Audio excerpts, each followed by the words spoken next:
Hello বন্ধুরা, তোমরা নিশ্চয়ই ঢাকা বিশ্ববিদ্যালয়ের আমরা যে কোশ্চেন সিরিজটা করেছি এর আগের যে ক্লাসটা ছিল সেখানে আমরা এমসিকিউগুলো সব সলভ করে দিয়েছি। তোমরা এই ক্লাসটা দেখার আগে অবশ্যই এমসিকিউগুলো সলভ দেখে ফেলো। আই থিঙ্ক তোমার অনেক ভালো লাগবে।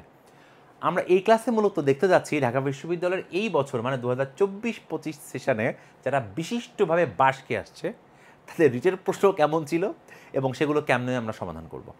আমি আগেও বলেছিলাম যে এই ঢাকা বিশ্ববিদ্যালয়ের এই বছরের ফিজিক্স প্রশ্নটা ছিল বিগত প্রায় 3-4 বছরের মধ্যে টাফেস্ট। এবং আসলে আলটিমেটলি তোমরা যারা ভবিষ্যতে ভর্তি পরীক্ষা দিই বা বিভিন্ন জায়গাতে বুয়েট বা ঢাকা ভার্সিটিতে তোমরা নিজেরাও কিন্তু জানো না হোয়াট উইল হ্যাপেন, কেমন ধরনের প্রশ্ন আসবে। সো তোমার দায়িত্ব হচ্ছে নিজের সর্বোচ্চ প্রস্তুতি নিয়ে যাওয়া, যাতে পরীক্ষার হল থেকে বেরিয়ে আক্ষেপ পড়তে না হয়, ইস আর একটু হলে করতে পারতাম, ইস ওটা যদি দেখে আসতাম, এরকম যেন করতে না হয়। আর প্রশ্ন ব্যাংকের উপর ডিপেন্ডেন্ট হয়ে যাওয়া যাবে না। প্রশ্ন ব্যাংক থেকে তুমি সাজেশন পাইতে পারো যে কেমন ধরনের প্রশ্ন আসছে বিভিন্ন জায়গাতে, আর কোশ্চেন ব্যাংক থেকে কমন পাবা এই ধারণা নিয়ে যদি পরীক্ষার হলে যাও তাহলে বাস খাওয়ার সম্ভাবনা কিন্তু অনেক বেশি। তোমার লাক যদি এক্সট্রিমলি ভালো হয় তাহলে হয়তো বা কোশ্চেন ব্যাংক থেকে কমন আসতেও পারে, এবং কোশ্চেন ব্যাংক থেকে কমন আসা মানে কিন্তু সবাই পারবে, সেটাকে তারও রিস্কি হয়ে গেল। সুতরাং ভর্তি পরীক্ষায় যত ইন্টেলিজেন্ট প্রশ্ন আসবে তত সবার জন্য বেটার হয়, ভালো হয়, বুঝছো? তো চলো আমরা দেখে ফেলি যে আমাদের রিটেন প্রশ্নগুলো কেমন ছিল। এই প্রশ্নটা বলছে যে এক্স এবং ওয়াই দুটি বস্তু কে স্প্রিং ধ্রুবক বিশিষ্ট একটি ভরহীন আদর্শ স্প্রিং দ্বারা যুক্ত আছে। কোনো একটি মুহূর্তে স্প্রিংটির 1 সেন্টিমিটার সংকুচিত অবস্থায় দুটি বস্তু অনুভূমিক ও ঘর্ষণহীন একটি তলের উপর স্থির অবস্থায় আছে। বস্তুদ্বয়কে মুক্ত করলে তারা পরস্পর থেকে দূরে সরে যায়। বস্তুদ্বয় স্প্রিং থেকে আলাদা হওয়ার মুহূর্তে এক্সের গতিশক্তি 1, কে এর মান নির্ণয় করো। বলেছে যে এক্সের ভর ওয়াই এর ভরের 0.4 গুণ। তো তুমি জাস্ট এই কোশ্চেনটা আন্দাজে কোনো ইকুয়েশন দেওয়া হবে না, আসলে এখানে অনেকগুলো জিনিস লাগবে।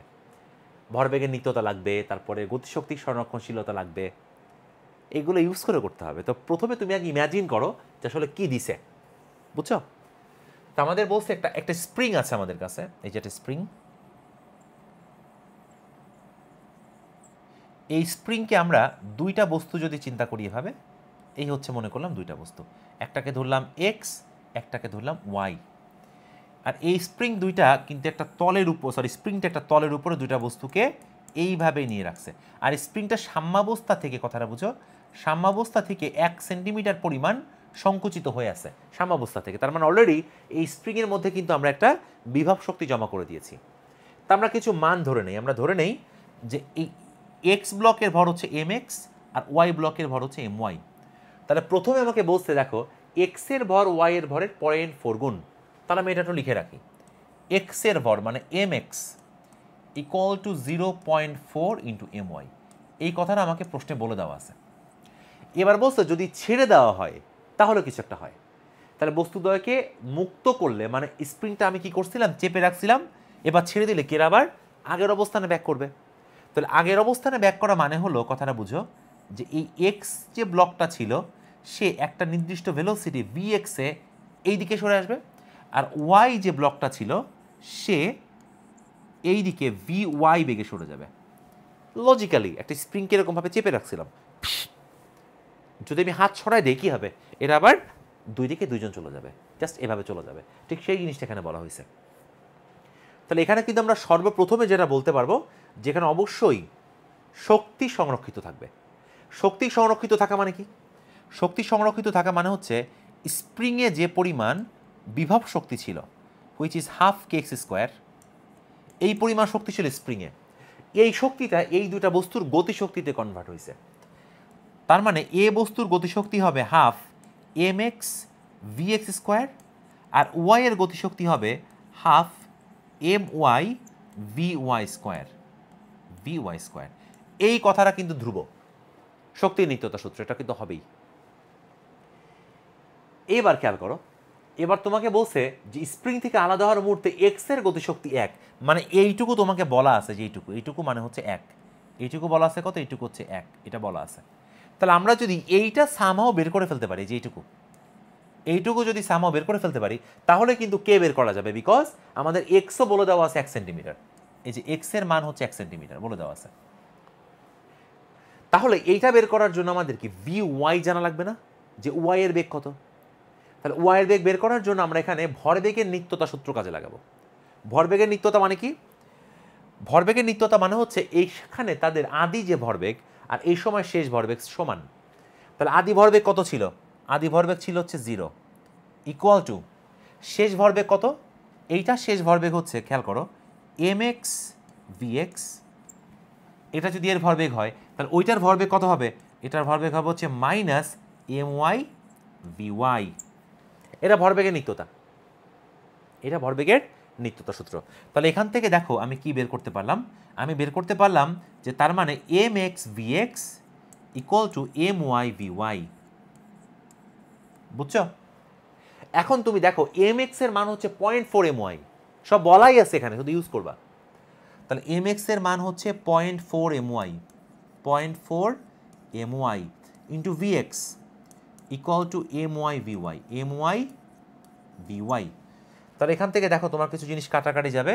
কি কি? my কাটাকাটি যাবে। তাহলে তুমি vy এর মান লিখতে পারবা হচ্ছে 0.4 vx। এইটা আমাদের একটা কনক্লুশন বের হলো। তাহলে আমরা এখন এই অংশটা বের করতে চাই, তাই তো? y এর গতিশক্তি কত? তাহলে আমরা এখন y এর গতিশক্তি যদি বের করতে চাই, মানে e কে y বের করতে চাই, which is half my vy square. তাহলে খেয়াল করো, হাফ ইন্টু আমাদের আগের পার্টে আমরা কি দেখছিলাম যে mx মানে হচ্ছে 0.4 my। তাহলে my মানে কত হবে? my হবে 1/0.4 mx, 1/0.4 mx। তাহলে 1/0.4 mx এটা হচ্ছে আমাদের my মানে। আর vy কত পাইছি আমরা? দেখো তো, vy পাইছি 0.4 vx, 0.4 vx। তাহলে 0.4 vx এর হোল স্কোয়ার, তাহলে 0.4 এর হোল স্কোয়ার আর vx এর হোল স্কোয়ার। তাহলে দেখো 0.4 এখানে হচ্ছে 0.4 স্কোয়ার, তাহলে শুধুমাত্র থাকবে হচ্ছে 0.4 ইন্টু হাফ mx vx এর হোল স্কোয়ার। তো half mx vx whole square মানে কি? এটা হচ্ছে এক্স এর গতিশক্তি। এক্স এর গতিশক্তি কত বলা আছে রে? এক্স এর গতিশক্তি বলা আছে হচ্ছে 1, দেখছো? তাহলে এক্স এর গতিশক্তি যদি 1 হয়, আমরা এটাকে বলতে পারবো হচ্ছে জাস্ট 0.4। তার মানে কথাটা বুঝো, তার মানে কি? তার মানে হচ্ছে এক্স এর গতিশক্তি যদি 1 হয়, এই মানটা কত হবে? এই মানটা হবে হচ্ছে 0.4, তাই আমরা বের করছি। তাহলে হাফ কে এক্স স্কোয়ার মানে কত? 1 প্লাস 0.4 মানে 1.4। আর এক্স এর মান কত? এক্স এর মান হচ্ছে 1 সেন্টিমিটার। এই তো হয়ে গেল। বুঝতেছো কি আসলে কিছু, নাকি মাথার উপর দিয়ে চলে যাচ্ছে? তাহলে এবার তুমি লিখবো অতএব half K x square equal to হচ্ছে এক্স এর গতিশক্তি ছিল 1 আর ওয়াই এর গতিশক্তি হচ্ছে 0.4, মানে কত? মানে হচ্ছে 1.4। তাহলে 2 দিয়ে গুণ করে ফেলো, তাহলে কে এক্স স্কোয়ার এর মান হবে হচ্ছে 2.8। তাহলে কে কত হবে?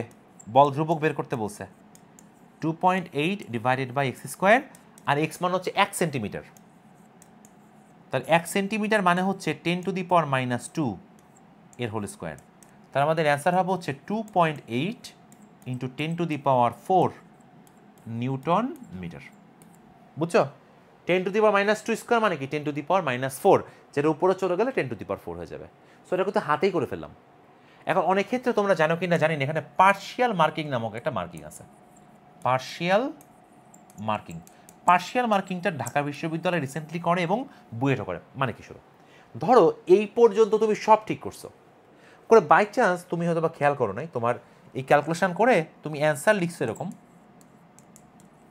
2.8 into 10⁻² newton per metre, suppose. ভুল করছো কিন্তু, বাট এক্সামিনার এখানে তোমাকে 70 বা 60% নাম্বার দেওয়ার রাইট রাখেন, কারণ তুমি সব ঠিক করছো, বাই চান্স একটু ভুল গেছে। ইন্টারমিডিয়েট বেসিস হলে কিন্তু কেটে 0 দিত, কিন্তু এখানে কিন্তু কেটে 0 দিবে না। তো এই মার্কিংটার নাম হচ্ছে পার্শিয়াল মার্কিং। তো তোমরা যারা ইউনিভার্সিটিতে বুয়েটে বা ঢাকা বিশ্ববিদ্যালয়ে পরীক্ষা দিবা, রিটেন পরীক্ষা, সেখানে চেষ্টা করবা যেগুলো পারো সেগুলো অন্তত পক্ষে 100% না পারলেও 80-90% পর্যন্ত অ্যাপ্রোচটা যেন ঠিক থাকে। এক্সামিনার যেন বুঝে যে না, সে ট্রাই করছে, সে পারে, তাহলে তোমাকে কিন্তু অনেকটা নাম্বার তিনি দিয়ে দিবেন। কথাটা বুঝতে পারছো? তো এই ঘটনাটা মনে রাখবা, আশা করি তুমি এটা বুঝতে পারছো। এবার পরের প্রশ্নটা কি বলছে? এটা বলছে যে একটি এক পরমাণু গ্যাসের N1 মোল এবং দ্বিপরমাণু গ্যাসের N2 মোলের মিশ্রণের গামা CP/CV = 3/2 মিশ্রণের M1 এবং N2 এর মধ্যে সম্পর্ক নির্ণয় করো। আচ্ছা, এই জিনিসটা আমি তোমাকে একটা বিষয় একটু বলে নিই, শোনো। তোমরা মিশ্রণের সিপি বের করতে হয় কীভাবে, এটা কি শিখছো কিনা? এই জিনিসটা সিম্পলি ঐকিক নিয়মের মতন, আর কিছু না, সিম্পলি ঐকিক নিয়মের মতন। যেমন ধরো আমি যদি তোমাকে এভাবে বলি যে দেখো খেয়াল করে, N1 মোল আছে হচ্ছে এক পরমাণু গ্যাসের, আর N2 মোল আছে হচ্ছে দ্বিপরমাণু গ্যাসের, তাই না? খেয়াল করবা। তাহলে N1 মোল আর N2 মোল, মোট মোল সংখ্যা কত? N1 plus N2। ওকে, তাহলে আমরা যদি এখন আমি তোমাকে বিষয়টা একটু বিস্তারিত দেই, এই সিপি বা সি এর মান কেমনে বের করে? সি মানে হচ্ছে, আমি একটু বেসিক বলছি, অনেক হয়তো বা ক্লিয়ার না বিষয়টাতে। কিউ ডিভাইডেড বাই এনডিটি, এইটাকে আমরা বলি হচ্ছে সি, মোলার আপেক্ষিক তাপ। মানে এক মোল গ্যাসের তাপমাত্রা 1 কেলভিন বাড়াতে কতটুকু তাপ লাগে। তাহলে দেখো তো এখানে কিউ বাই ডিটি মানে কত? এই যে কিউ বাই ডিটি মানে হচ্ছে এন ইন্টু সি। এখন এটা যদি সিভি হয় এটা হবে কিউভি, তাহলে আমরা এখানে সিভি লিখতে পারি, এটা হবে হচ্ছে কিউভি। তো এইটা মানে হচ্ছে একক তাপমাত্রা বাড়াতে কতটুকু তাপ লাগে, তাই টেম্পারেচার 1 কেলভিন বাড়াতে কতটুকু তাপ লাগে তাই। তাহলে দুইটা যদি আলাদা আলাদা গ্যাস থাকে তাহলে দুইটার জন্য কি এরকম একটা রেশিও আছে না? সো তুমি এক পরমাণুর জন্য এটাকে লিখলা হচ্ছে 1, আর দ্বিপরমাণুর জন্য কিউ বাই ডিটি, কথাটা বুঝো, এটাকে লিখলা হচ্ছে এই যে এন সিভি। ধরো এটা বললাম CV1, এটা বললাম CV2। কথা বুঝতে পারছো? এইটা মনে করো আছে আমাদের N1 মোল, এটা মনে করো আছে হচ্ছে N2 মোল। তাহলে এই দুইটার যোগফল যা, এই দুটার যোগফল হচ্ছে কি টোটালটার জন্য 1 কেলভিন তাপমাত্রা বাড়াতে কতটুকু তাপ লাগে তাই। তাহলে সেটা হচ্ছে এই দুইটা টার্মের যোগফলের সমান। কোন দুইটা টার্ম বলো তো? এই যে N1 CV1 plus N2 CV2, এটা হচ্ছে মোট এই জিনিসটার মান। এটাকে তুমি যদি টোটাল মোল সংখ্যা দিয়ে ভাগ করো N1 প্লাস N2, তাহলে তুমি এই যে রাশিটা পাবা, এটাকে আমরা বলি হচ্ছে মিশ্রণের সিভি। মিশ্রণের সিভি মানে আমি কি করলাম, আমি এখানে যেটা করলাম সেটা হচ্ছে এক মোল গ্যাস কতটুকু আছে N1 মোল, তার সিভি কত CV1। এটা হচ্ছে এক মোলের জন্য, এটা হচ্ছে এটা হচ্ছে এক পরমাণুর জন্য, আর এটা হচ্ছে দ্বিপরমাণুর জন্য। তাহলে দুই পরমাণুর জন্য আর এক পরমাণুর জন্য এনসিভি আমরা যোগ করলাম। এনসিভি যোগ করা মানে কি? এনসিভি যোগ করা মানে হচ্ছে মূলত জুল পার কেলভিন যোগ করা, যোগ করা। তাহলে এইটা জুল পার কেলভিন, এটা জুল পার কেলভিন, আর নিচে আমরা দিলাম হচ্ছে মোট মোল সংখ্যা কত। তাহলে কখনো যদি মিশ্রণের সিভি বের করতে বলে মিশ্রণের, তাহলে তুমি মূলত এই দুইটা টার্মকে যোগ করবা, করে মোল সংখ্যা দিয়ে ভাগ করবা। যদি 3টা গ্যাস থাকতো কি হইতো?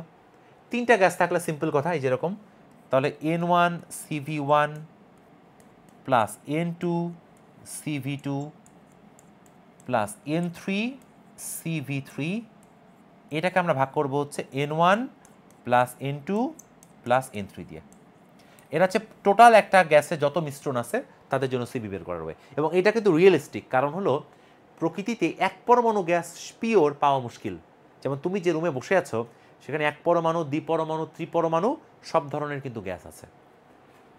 তাহলে আমরা প্রথমে কি করবো দেখো, আমাদের কিন্তু মিশ্রণের গামা বের করতে হবে, মিশ্রণের গামা। তাহলে মিশ্রণের গামার জন্য মিশ্রণের সিপি বের করা লাগবে, আর মিশ্রণের সিপি বের করা লাগবে, সিপি বাই সিভি।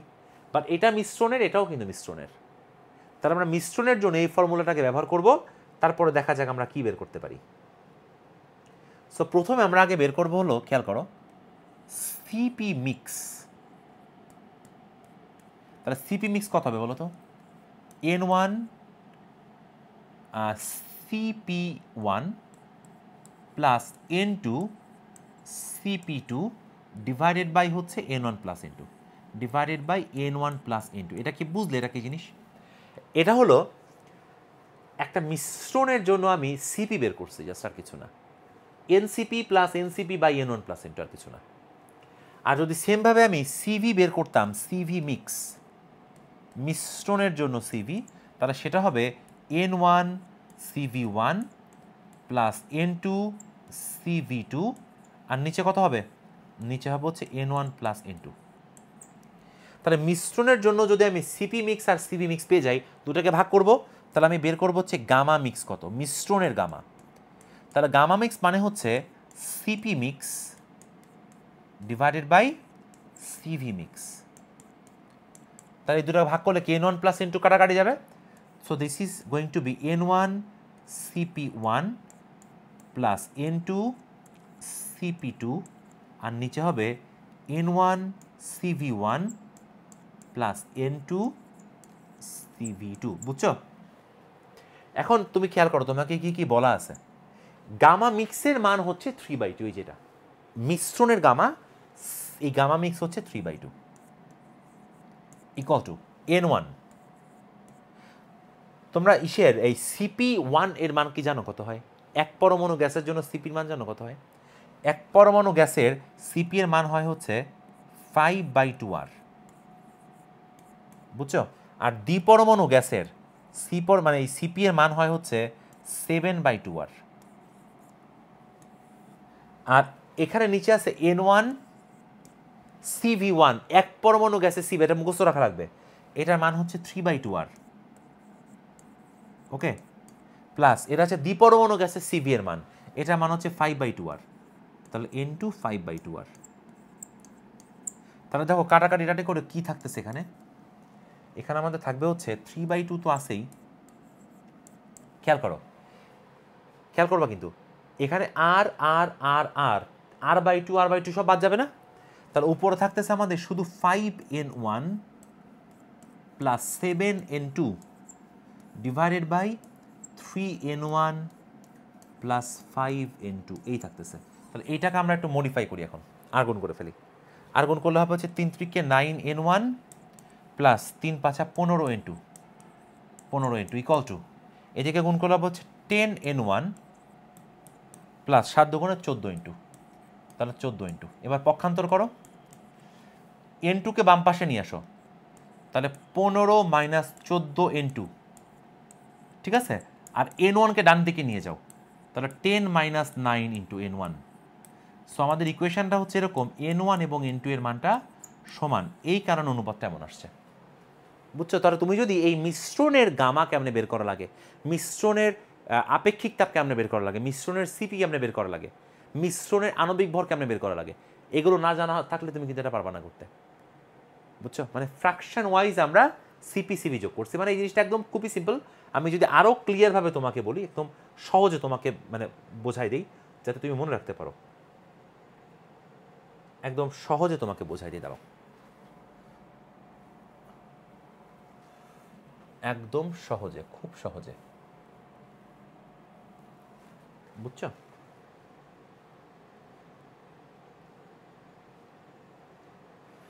খেয়াল করো, ধর আমাদের কাছে আমি তোমাকে বললাম যে একদম সিম্পলি, মানে সব কিছু বাদ দাও, একদম সিম্পলি মনে রাখো। তোমাকে আমি বললাম যে আমাদের কাছে n1 মোল আছে, যার আপেক্ষিক, যার আণবিক ভর হচ্ছে m1, আণবিক ভর মনে করো, আণবিক ভর m1। n2 মোল আছে, যার আণবিক ভর হচ্ছে m2, আর n3 মোল আছে, যার আণবিক ভর হচ্ছে m3। এখন আমি বললাম যে মিশ্রণের আণবিক ভর কত, মিশ্রণের আণবিক ভর কত। তাহলে তুমি কিভাবে বের করবা? দেখো, তুমি বের করবা হচ্ছে সাম ফ্র্যাকশন ইন্টু m1 প্লাস সাম ফ্র্যাকশন ইন্টু m2 প্লাস সাম ফ্র্যাকশন ইন্টু m3। কথাটা মানে বুঝো কি? কথাটা মানে হচ্ছে এই মিশ্রণে, এটা তো একটা মিশ্রণ, তাই না? এটা একটা মিশ্রণ। তাহলে এই মিশ্রণে দেখো আমাদের m1 আছে, m2 আছে, m3 আছে। ডিরেক্টলি যদি তিনটাই সমান থাকতো 1:1:1, তাহলে এইটার 1/3, এইটার 1/3, এইটার 1/3 যোগ করে দিলে হয়ে যেত। আর যেহেতু মোল আকার আছে, তাহলে আমার জানা লাগবে যে টোটাল মোলের কত অংশ আমাদের আছে m1 এর জন্য। মানে m1 যে গ্যাসটা, টোটাল মোলের, টোটাল মোল মানে কি? টোটাল মোল মানে হচ্ছে n1 plus n2 plus n3, এটা হচ্ছে টোটাল মোল। এর কত অংশ আছে? n1/এইটুকু। তাহলে এইটুকু ইন্টু m1, এইটা মানে হচ্ছে এই m1 এ আণবিক ভর কতটুকু কন্ট্রিবিউট করতেছে আমাদের ওই মিশ্রণে। এখানে কি? এখানেও সে একই জিনিস, n1 plus n2 plus n3, এটা তো যোগ হবে, আর ওপরে হবে হচ্ছে n2। এইটা মানে হচ্ছে এই মিশ্রণে কত অংশ m2 আছে। আর m3 যদি হয় সেম, উপরে হবে হচ্ছে n3 আর নিচে হবে n1 plus n2 plus n3। মানে আমরা কি করলাম, আমরা পার্শিয়ালভাবে সবগুলোর আণবিক ভর যোগ করছি। মানে M1 আণবিক ভর কতটুকু আছে, M2 এর কতটুকু আছে, M3 এর কতটুকু আছে। ওই সিপি এর জন্য কিন্তু একই কাজ করছি আমরা। সিপি খেয়াল করছো কিনা জানি না, সিপি মিক্স দেখো কি করছি আমরা, আমরা করছি N1 divided by N1 plus N2 into CP1 plus এখানে করছি আমরা N2 divided by N1 plus N2 into CP2। তার মানে হলো যে এই যে N1 প্লাস N2 মিশ্রণ, এই মিশ্রণে সিপি কত অংশ আছে, CP1 কত অংশ আছে আর CP2 কত অংশ আছে। এবার দুইটা আংশিকভাবে যোগ করছে। ডাল্টনের যেমন আংশিক চাপ সূত্র ছিল, এটা ঠিক সিমিলিয়ার জিনিস কিন্তু আর কিছু না। তাহলে এবার তুমি যদি দুইটাকে লসাগু করে ফেলো, দেখো কি হবে, তাহলে এটা হবে N1 CP1 plus N2 CP2 আর নিচে সিম্পলি হবে হচ্ছে N1 প্লাস N2। তাহলে এই যে জিনিসটা দেখলে এটা কিন্তু সব ক্ষেত্রে কাজে লাগানো যায়। মানে তোমার দায়িত্ব হবে যে কোনো একটা গ্যাস মিশ্রণ যদি থাকে, গ্যাস মিক্স, তাহলে এখানে এই যে এইটুকু মনে করো আমাদের N1 মোল, এখানে আছে N2 মোল, এখানে আছে N3 মোল। তাহলে তোমার যাই বের করতে বলুক, আংশিক চাপ বের করতে বলুক, আংশিক আপেক্ষিক তাপ বের করতে বলুক, বা যাই বের করতে বলুক, মানে মিশ্রণের আপেক্ষিক তাপ কত, মিশ্রণের আণবিক ভর কত, এটা যদি বলে, তোমার দায়িত্ব হচ্ছে ফ্র্যাকশন অফ মোল ওয়াইজ এগুলোকে যোগ করা, মোলের ভগ্নাংশ অনুসারে এগুলোকে যোগ করা। এটাকে কি বলে, এটাকে বলা হচ্ছে মোল ভগ্নাংশ, তাই না? এটার নাম হচ্ছে মোল ভগ্নাংশ। তাহলে মোল ভগ্নাংশ তোমার যদি জানা থাকে, তাহলে প্রত্যেকটা আণবিক ভরের সাথে গুণ করে যোগ করে দিলেই তুমি টোটাল ভ্যালু পেয়ে যাবা। এখানেও কিন্তু সেই কাজটাই করা হয়েছে। সো আগের যে কোশ্চেনটা তোমাকে আমি দেখালাম, এই যে এই কোশ্চেনটা, বেসিক জানা না থাকলে তুমি কিন্তু আসলে বিপদের মধ্যে পড়ে যাবে, বুঝছো? বেসিকটা তোমার অবশ্যই জানা লাগবে, আদারওয়াইজ তুমি এখানে বিপদের মধ্যে পড়ে যাবা।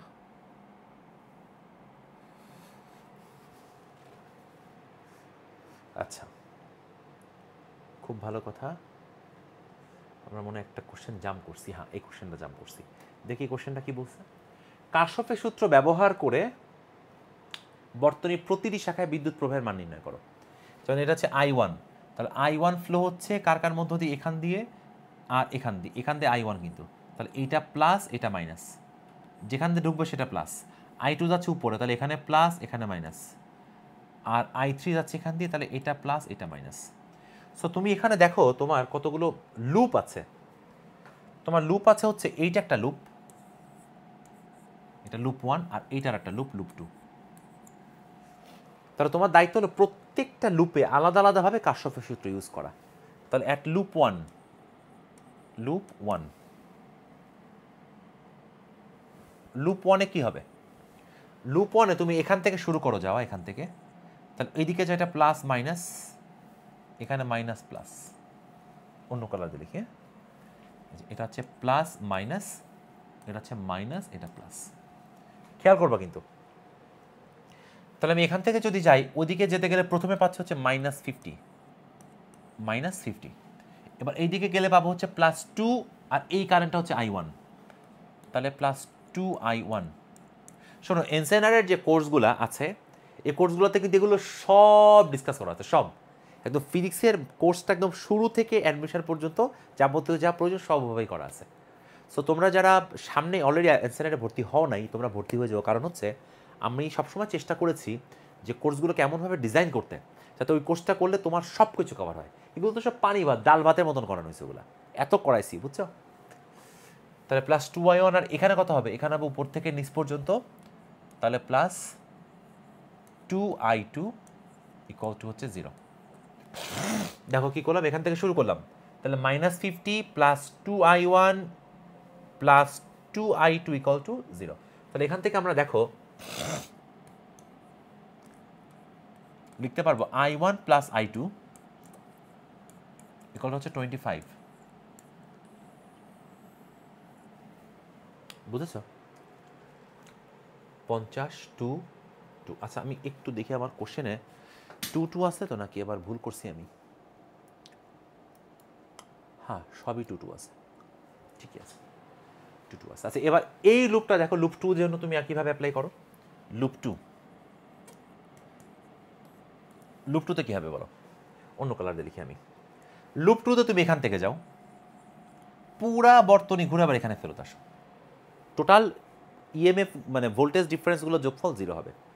তাহলে এখান থেকে ওইদিকে গেলে পাবা হচ্ছে মাইনাস, তাহলে এখানে হচ্ছে মাইনাস টুয়াইস I2, বুঝছো? এবার ডান দিকে যাও, এদিকে যাও, এখানে নিচ থেকে নামো আবার, এখানে পাবো হচ্ছে -20, তাহলে -20, আবার এইদিকে আসো +2I3, +2I3 এর মান হচ্ছে 0, বুঝছো? -2I2 -20 +2I3 = 0। তাহলে এখান থেকে আমরা পাচ্ছি হচ্ছে 2 দিয়ে ভাগ করে দিবে একবারে, তাহলে -I2 +I3 = হচ্ছে 10, বুঝছো? এইটাকে আমরা নাম দিলাম হচ্ছে ইকুয়েশন সাপোজ 2, এটা হচ্ছে ইকুয়েশন 1। আর একটা ইকুয়েশন আছে হচ্ছে এই বিন্দুতে দেখো কেসিএল প্রয়োগ করা যায়, I2 আসতেছে, I3 আসতেছে, I1 বের হচ্ছে। সো তুমি কি লিখতে পারো? তুমি লিখতে পারো হচ্ছে I2 + I3 = হচ্ছে I1, এটা লিখতে পারো, ঠিক আছে? I2 + I3 = হচ্ছে I1। এখন এখান থেকে এই তিনটাকে তোমার সমাধান করতে হবে, করে তুমি I1 I2 I3 বের করবা। তাহলে এটাকে তুমি নাম দাও ইকুয়েশন 3। সো প্রথম যে অ্যাপ্রোচটা আমরা করব, প্রথম অ্যাপ্রোচ আমরা কি করতে পারি? নর্মাল সমাধান।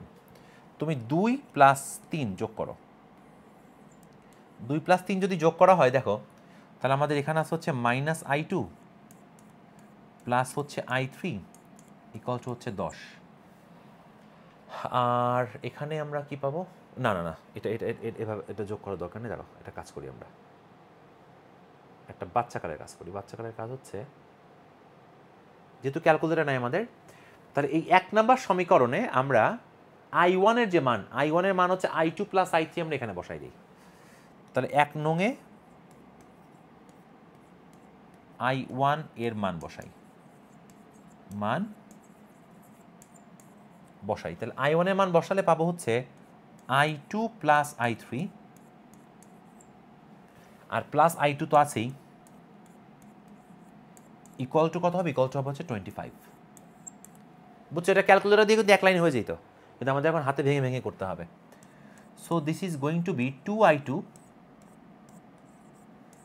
+ I3 = 25, ওকে? I1 এর মান বসাইছি আমি, বসানোর পর এটা পাইছি। এবার তুমি যেটা করো সেটা হলো এই 2 নাম্বার আর এটা মনে করো 4 নাম্বার, এই দুইটা সমীকরণ চিন্তা করো। দেখো এখানে আছে হচ্ছে I3, এখানে আছে হচ্ছে I3। সো আমি যদি 4 নাম্বার থেকে 2 নাম্বার বিয়োগ করে দেই, তাহলে মানে আমি কিছু একটা পেয়ে যাব। তাহলে 4 নং বিয়োগ 2 নং, 4 নং থেকে 2 নং বিয়োগ করো তো, এটা থেকে এটা বিয়োগ করো, তুমি একবারে বসাও এটা।